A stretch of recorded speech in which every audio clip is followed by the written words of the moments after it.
Gilgamesh wept over Enkidu his friend. Bitterly he wept through the wilderness. Must I die too? Must I be as lifeless as Enkidu?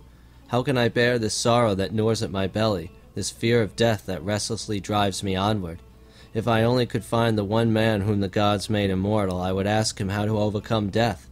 So Gilgamesh roamed, his heart full of anguish, wandering always eastward in search of Utanabishtim, whom the gods made immortal. Finally he arrived at the two high mountains called the Twin Peaks. Their summits touch the vault of heaven, their bases reach down to the underworld. They keep watch over the sun's departure and its return.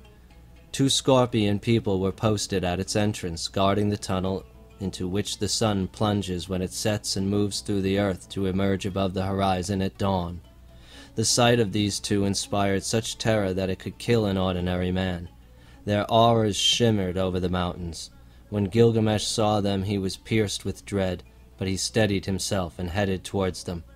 The scorpion man called out to his wife, "This one who approaches, he must be a god."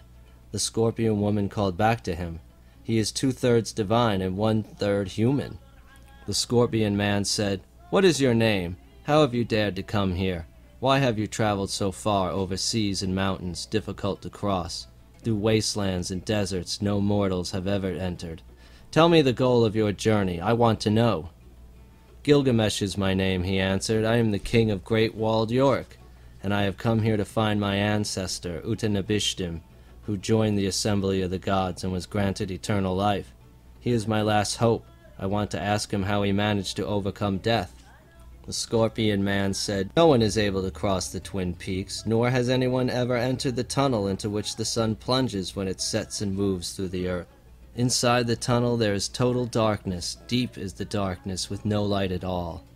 The scorpion woman said, "This brave man is driven by despair, his body frost-chilled, exhausted, and burnt by the desert sun. Show him the way to Utanabishtim." The scorpion man said, "Ever downward through the deep darkness the tunnel leads. All will be pitch black before and behind you. All will be pitch black to either side. You must run through the tunnel faster than the wind. You have just 12 hours. If you don't emerge from the tunnel before the sun sets and enters, you will find no refuge from its deadly fire. Penetrate into the mountain's depths. May the Twin Peaks lead you safely to your goal. May they safely take you to the edge of the world. The gate to the tunnel lies here before you. Go now in peace and return in peace." As the sun was rising, Gilgamesh entered. He began to run. For 1 hour he ran. Deep was the darkness with no light at all, before and behind him and to either side. For a second and third hour, Gilgamesh ran. Deep was the darkness with no light at all, before and behind him and to either side. For a fourth and fifth hour Gilgamesh ran. Deep was the darkness with no light at all, before and behind him and to either side. For a sixth and seventh hour Gilgamesh ran. Deep was the darkness with no light at all, before and behind him and to either side. At the 8th hour Gilgamesh cried out with fear. Deep was the darkness with no light at all, before and behind him and to either side. At the 9th hour he felt a breeze on his face. Deep was the darkness with no light at all, before and behind him and to either side. For a 10th and 11th hour Gilgamesh ran. Deep was the darkness with no light at all, before and behind him and to either side.